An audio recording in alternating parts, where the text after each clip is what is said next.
Bienvenidos a la parte final de nuestra obra que hemos denominado Estrella. Ahora realizaremos un tensado en la parte central. Para ello atamos el hilo en uno de los clavos y vamos al clavo número 7.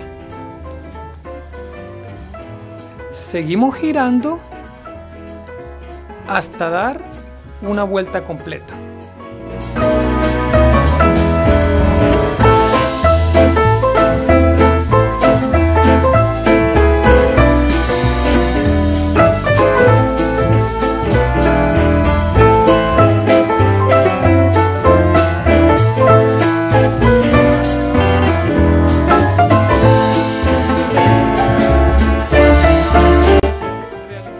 Otro tensado con el hilo de color blanco.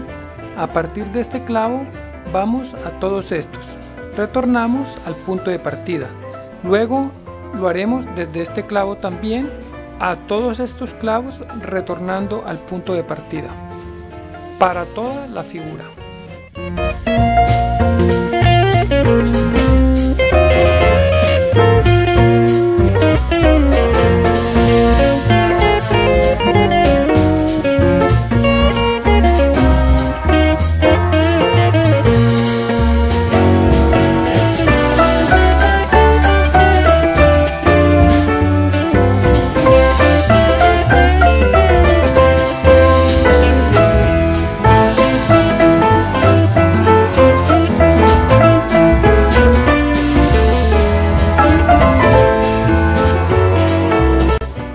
De esta manera vemos cómo ha quedado nuestra obra de estrinar. Si te ha gustado, no olvides suscribirte a mi canal y compartir este video. Gracias.